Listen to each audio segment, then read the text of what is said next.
So yeah, thank you very much. In the first ayahuasca conference in Ibiza, there was one of the closing keynotes was an anthropologist, and she said something that really made me think. She said that she thought that the biggest challenge that was facing the ayahuasca scene or community as large was how they dealt or how they handled diversity. There's two aspects to this. You know, one aspect is I think a lot of what we've been seeing today, the inclusion of people of color, different genders, etc., into what it is admittedly a mostly white male scene. And then there's another aspect with it that has to do with how certain voices come or do not come into the picture and into the discussions that are being had. And this is a little bit what this talk is about. My name is Jeronimo. I work for the ICS Foundation. I encourage you, if you don't know about our work, I encourage you to look at our website. ICS is an NGO that specializes, focuses on plant medicines. We'll call it botanicals, plants with a history of traditional use. And I have to admit, like most everything in the psychedelic scene, it's mostly white guys, such as myself. With that said, there's a lot of diversity of backgrounds. There's scientists, there's policy experts, there's ayahuasca devotees like myself. There's all sorts of things, and you know, because we're an NGO, we're not a cult. We don't have really a very solid party line about what we think. There's a diversity of opinions as well, and approaches to these things. I guess I could say that if we agree on something, there's a sort of base agreement. One is, of course, that there's great promise and potential, and we believe there's great promise and potential for the use of these plants. And the other thing that I think we all agree on could go something like this.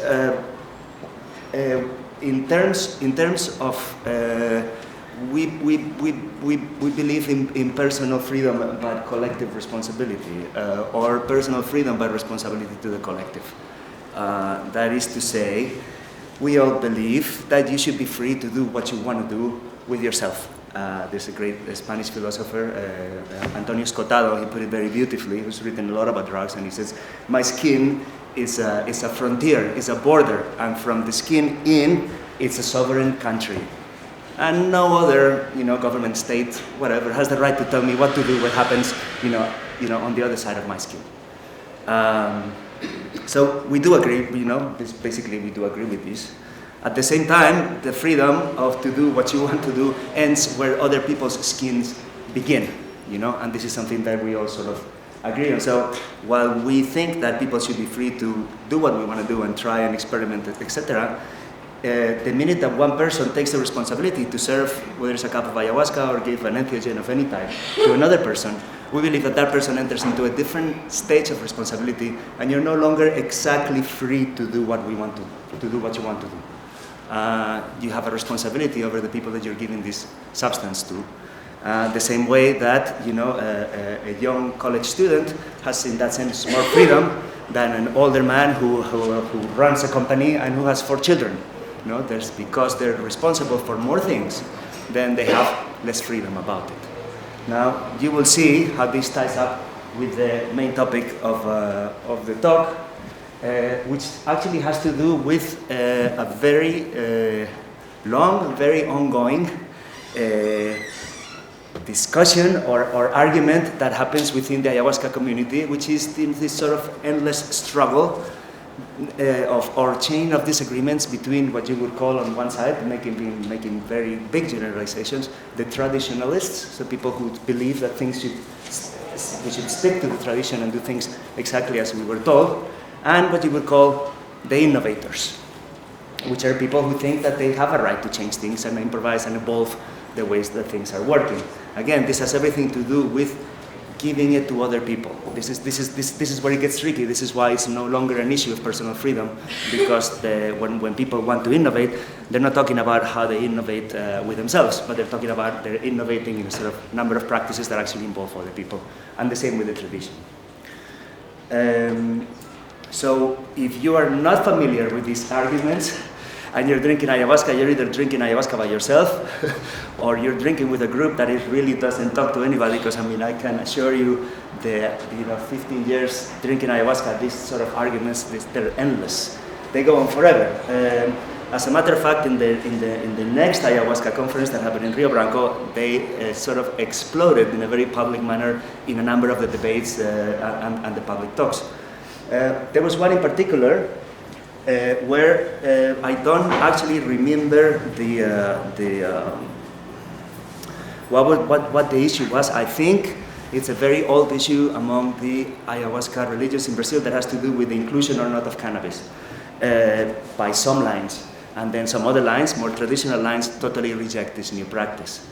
And this sort of exploded into a quite open discussion. And at one point, Edward Marquardt, who's an anthropologist and a long-time researcher of these things, basically made the following distinction, which was between tradition and religion. He said, tradition is something that people believe that comes from a line and that it's never changed. But in fact, oral traditions, they change all the time. So you find that, a certain indigenous group will have, for example, a creation myth.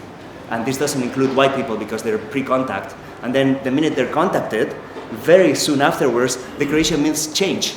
And they include now white people. So in a strange sense, oral cultures are always updated. They're always talking about the present, even though they're talking about the past. He said, and that's tradition. Tradition is the belief that something doesn't change, or oral traditions, but in fact they change all the time and they're constantly updated. On the other hand, religions, they tend towards immobilism. They don't change easily. There's a lot of resistance in religions to change for a number of reasons, for respect to the founders, for a number of well-justified reasons. But what defines religion, it's its resistance to change. It doesn't mean religions doesn't change either, but they change with more of a struggle. And this is what he presented to this community of people from the Brazilian religions who were having this argument. To this, which he said, the woman who was from the Barquinha replied, okay, we understand this. We understand that, things are in movement and cultures change and things evolve and people should have a right to try new things, and perhaps it's true that they have a right to try new things. What we are arguing is that we have the right not to change things. And that's a decision that we have made. We are sticking to what our master said, and we're doing exactly like the master said. And we're not adding new things, and we're certainly not going to do things that the master explicitly says shouldn't be done, which is, we believe, what these people are doing. So the argument wasn't about whether some things were left open and they had been changed. The argument was about things that the original founder had said shouldn't be done were now being done. Right? So that's sort of the argument. And this argument happens not only within the religions, but it happens also, with indigenous groups, the indigenous, the shamans. I mean, it's an endless thing in the ayahuasca world. So later on, in a news group, in a mailing list in which I participated, a number of ayahuasca people, there was another huge debate broke out, and it was over basically this. It was presented as this. It was presented as tradition. People who were like sticking to the tradition versus innovation, and this was, again, a huge polemic. Now, what I want to stress is that the polemic is never tradition versus innovation in the abstract sense. The debate is always certain traditions and whether or not they're kept, very concrete ones, and certain innovations and whether or not they are incorporated. So necessarily for this talk, I'm going to be making generalizations. I'm going to be talking in abstract ways about things that are in fact very concrete and very landed. I'm not here to present any solutions on this. I don't think there are solutions on this. What I want to share with you is a number of perspectives, a number of places where you can look at these things that have been very useful for me in my work. So, many years ago, I went and stayed in someone's house, and in the bedroom they had something like this. This is for those of you that don't recognize it. This is a piece of church furniture of Catholicism. You have this in chapels and in churches, and this is where you kneel before you're giving the host. It was really surprising for me to see that in a living room, in a living room, in a bedroom, completely decontextualized of the place where I was used to see it.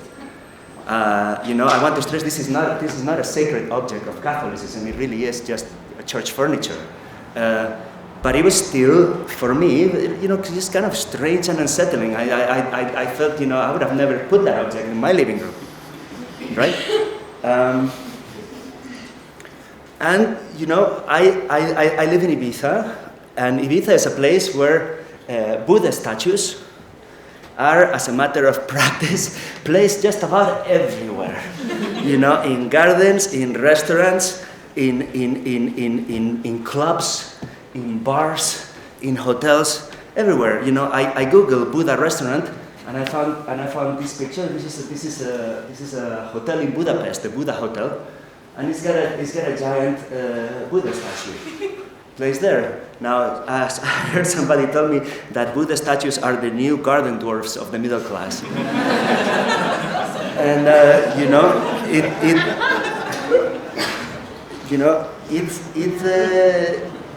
it could be. One thing that I do, very often to help me think about these types of things. Things have to do with, cultural appropriation, different cultures, etc. Because it is so difficult to think about these things, because many times we're dealing with things that are very remote to us. It's you take the same situation, but you change it to something closer so you can understand what is happening. So let's imagine, instead of this, let's imagine the Jesus Hotel.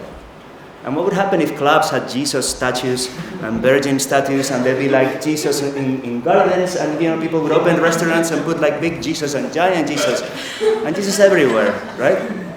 And there's nothing inherently wrong, just like there's nothing wrong with this, but there's something, then you begin to see how it's actually what it is. It's a bit weird, is what it is. Nothing, the feeling that you feel when you think about it is just, that's kind of strange,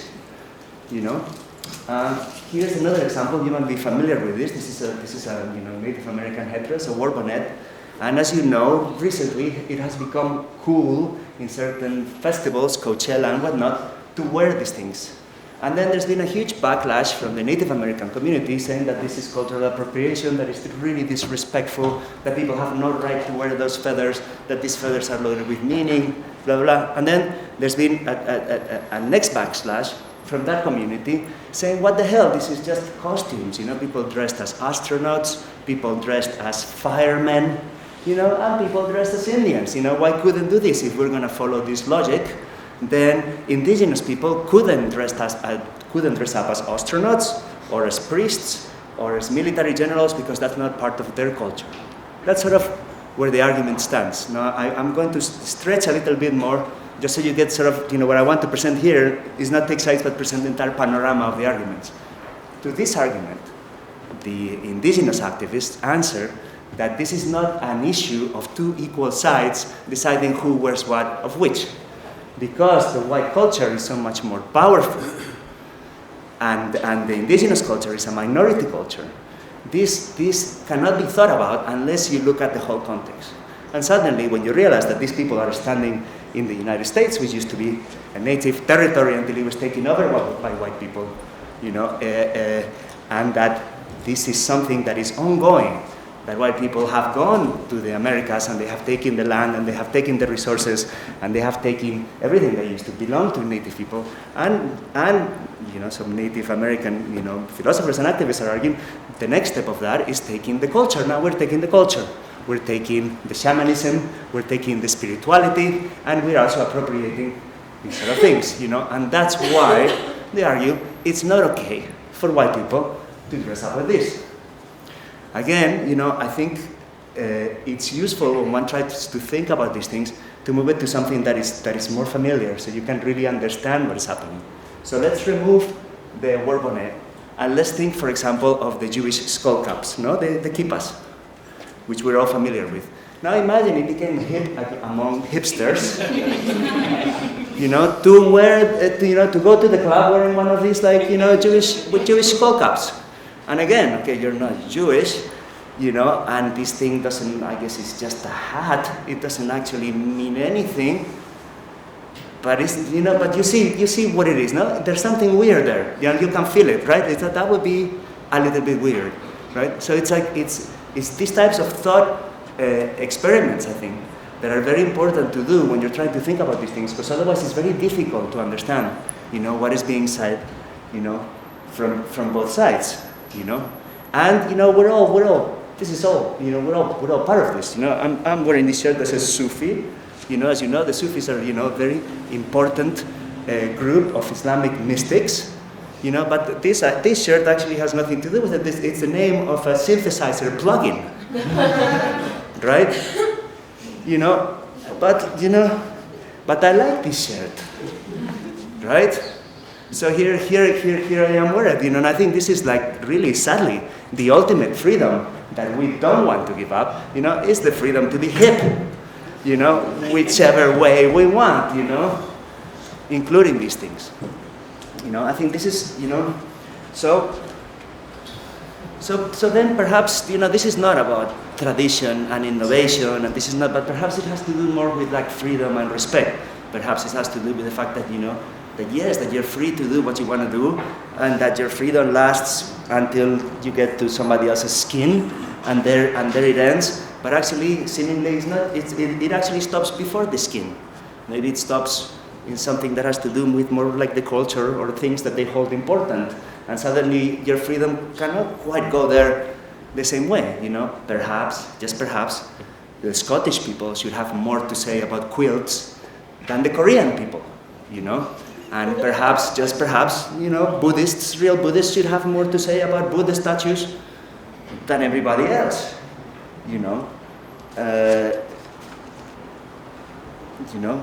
it seems that perhaps, Buddhists should have more to say about Buddha statues that, I'm making this up, but probably well-meaning but misguided interior decorators from Budapest, who actually built that hotel, right?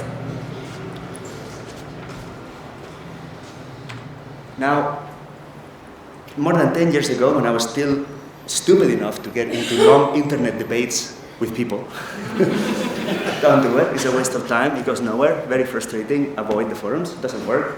But anyway, when I was still doing this stupidity, I got in a huge argument, there was a number of us, over this thing. It was more than 10 years ago, and basically the argument rotated around the following. It was whether or not it was okay for people to go to Peru, Iquitos, etc., spend 2 months, 3 months, 7 months, whatever, learning from an indigenous shaman, and then go back to their country where nobody could tell the difference between a proper shamanic ceremony and a pantomime, and proceeded to, put down the dresses, sing the songs, and sing the maraca. This is sort of the argument. It was going back and forth about this. Just how much would you have to learn? Can white people learn this stuff anyway?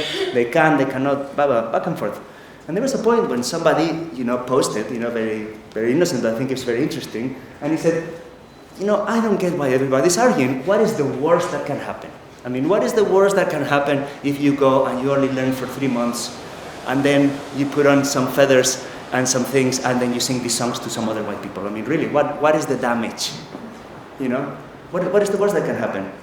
And, that made me think that perhaps, the argument wasn't about any of these things. The argument wasn't about tradition versus innovation, or about, about religion versus tradition, of all of these things. But perhaps the argument is about important versus unimportant. That is, if you think that the songs that the Shipibo shaman songs are very important, and the order in which they're sung, they're very important, and the place from where they come is very important, and the way that the ayahuasca is cooked, and all of these things is very important, then it is very important that you're doing that stuff right or wrong. However, if you don't think it's very important, then, of course, it doesn't seem very important whether you sing the songs right or wrong. If you don't think it's very important, then all of these things can become, in a way, fashion accessories. The same way that many people wear, Tibetan prayer beads as a fashion accessory. Or that somebody can put this piece of, church furniture in their living room, or that somebody can wear a war bonnet or a Buddha statue in a restaurant. This all happens. The message that is behind this is not whether this is right or wrong or innovation. It's like, is this important or is this not important? Because if it's not important, then all of this is okay. It's okay. And if it's important, then suddenly none of this is okay. And I think really this is the crux of the debate, and this is the reason why these debates go on forever, and this is the reason why they never get solved. Because nobody can convince somebody else that what they think is important, and vice versa.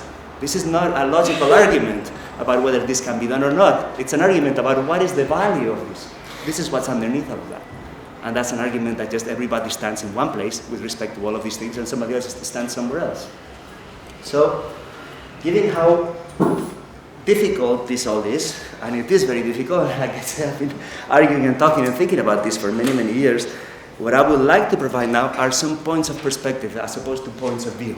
So what these are places from which to stand, that I found useful when you try to, for myself, when I try to look and understand these very complex issues, that have to do with all of these things and these arguments between all these things, The first one, it's from humility, and I'm not talking about the spiritual virtue of humility.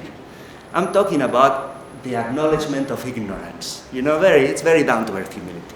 It's humility and being like, okay, how much do you really know? I mean, let's be honest. Do I really know? How much do I really know about Buddhism? If you ask me this, I would say, I know quite a bit about Buddhism. I was actually for a while a comparative religions student. I took classes on Buddhism. I read the classic books. I read Suzuki. I read that stuff. I think I know some stuff about Buddhism. But the truth is, if I actually had to sit down with a piece of paper and write about Buddhism, what I know, you would end up with something that would perhaps be equivalent of the first 2 paragraphs of the Wikipedia entrance. Really, really shallow, sort of rounded stuff. Humility is, really being able to be humble about, your own huge ignorance. And this is especially salient when you're dealing with other cultures, with shamanic, exotic practices, with what happens in other places, etc. I think that's one thing, And again, as you understand, I'm talking from the point of view of someone who receives the brew, and speaking towards the person who serves it. I think when that is the person who's actually experimented with different ways of doing things or innovating or whatever, that person has a responsibility towards humility in terms of what is actually the breadth of their knowledge. Because depending on how much you know, certain things might look totally okay or not. Feeding of that, and following is, the perspective of being serious about getting schooled. If you admit that you really don't know that much about this stuff, and that it's hard to know about this stuff, well, the next thing you have to do is you have to be actually rather serious about learning. And this includes not just reading the psychedelic books about the tiny psychedelic scene that we are, but a much broader perspective, especially if you're studying the traditional ways, whether it's the Ayahuasca religions or the shamanic practices in South America. This is like, you cannot understand this stuff, I'm telling you from the heart, if you just read the psychedelic books about this stuff, because they're thoroughly incomplete. You cannot, if you don't get a much wider perspective that includes the history of the broader place, the rest of the economy, the rest of how things are working, much larger historical forces, you'll never understand, exactly what was that gave shape and form to that shamanic part of the information that you're interested in. That's one thing. The other thing, it's, again, if you were to be a representative of an expert on Greek, ancient Greeks, and you were not able to read and write ancient Greek, nobody would take you very seriously. As a researcher, simply because you'll be dealing with second-hand information. If you cannot read the sources, then what kind of researcher on Greek anything are you? You can't read the stones directly. You don't know what they say. You're dealing everything with second-hand. I mean, this is a basic setup in people who professionally learn about things. You really have to get there. I mean, you can't be a teacher of French literature if you don't speak French, or you're not going to be quite as good because you can't read the original. I personally have always big problems with a number of people that I met that practice Amazonian or South American shamanism who told me that they have learned from indigenous teachers and indigenous healers, and they don't speak Spanish. I mean, I'm not even talking about the native language, just Spanish, the halfway through language. It's like, how can you really have one? I mean, how deep can your training be if you weren't even able to directly communicate with your teacher? And then people tell me, no, my teacher was teaching me telepathically. No, really, he was even teaching me at a distance. When I was back in, I was still receiving, and like, what can I say? It's like, well, how wonderful, how convenient. I'm not, I don't want to doubt, but I think, honestly, I mean, for myself, I found that this is it's a good place to stand from which to approach these things. The other thing has to do with this. And again, the personal freedom it's very important here, comes into the picture.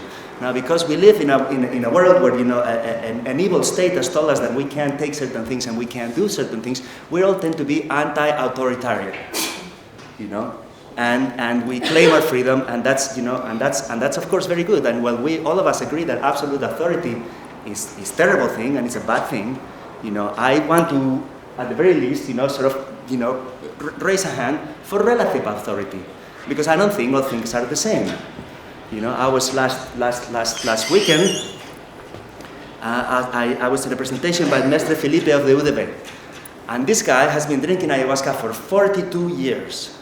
I'm going to say that again: 42 years drinking ayahuasca, and he's gone through the legalization process of ayahuasca in Brazil and now in Europe and a number of times. Okay, that is authority. Now you can put it wherever you want, but you have to understand that the opinions of a 5-year-old, although valuable, are not the same as the opinions of a 20-year-old or a 40-year-old. And this is what I mean by reframing authority. Now, from which place and how do you deal with the different levels of authority of the people that you're going to encounter as you're trying to learn about these things? Because very often, this thing turns into some sort of like rebellious thing about my personal freedom to, And of course, again, you are absolutely personal free to go any way you want, and I believe this wholeheartedly. But if you're going to give something to somebody else, then you're not as free. You're not as free, and that's what this fits in. Indeed,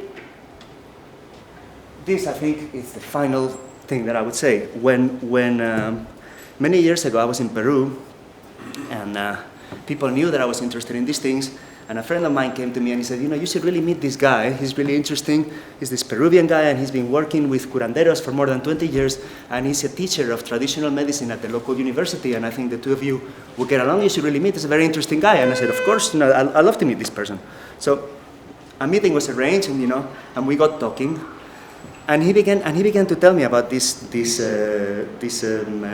plan that he had to start sort of a traditional medicine center where tourists could come. And then he showed me the planned program that he had drafted for these hypothetical tourists. It was a 12-day program, and it included all the traditional plants that I knew, except it included all of them in a row in what was honestly, quite brutal schedule, nothing like indigenous people take. He was giving 3 types of sanango one day after the other. He was doing a number of things that I was just like, holy shit, I'm not signing up for this, And I really hope that you do this yourself before you give this to tourists. And he replied, we have to innovate, right? To which my reply was, I've always read traditional systems of medicine as sort of a collective build-up of knowledge that comes from many years of trial and error, and that's how it builds up. Now, of course, they're not perfect, and of course you can innovate and discover new things. It is very possible that we haven't found the best way to cook ayahuasca yet, and somebody might discover better ways to cook ayahuasca. I'm not denying this at all. But again, let's put it in context. You look at how we drive. It took many years to develop this system of like road signs and things and protocols, so all these cars could circulate on the roads and not crash into each other. Now, in the name of personal freedom, somebody would say, I think there might be a better way to drive, and I'm going to try that. And I commend this person on this. You know, I think it's good because it might be true. It might be very true that there's better ways to do it that we haven't even imagined because we're stuck on this system. It might be true. I also think that this person, on the way of learning, because it's trial and error, is going to make a lot of mistakes. And I don't know what he's going to do. He's going to back the car into something. He's going to drive off into, go figure. So while I encourage this person to do it, I don't want to be next to this person while he's learning and making mistakes. See, this is what I mean about true experiments you begin to oneself. If you're going to innovate, that's very fine. But don't innovate with other people, because your freedom ends, where my skin begins. So that's what I wanted to say. Thank you very much.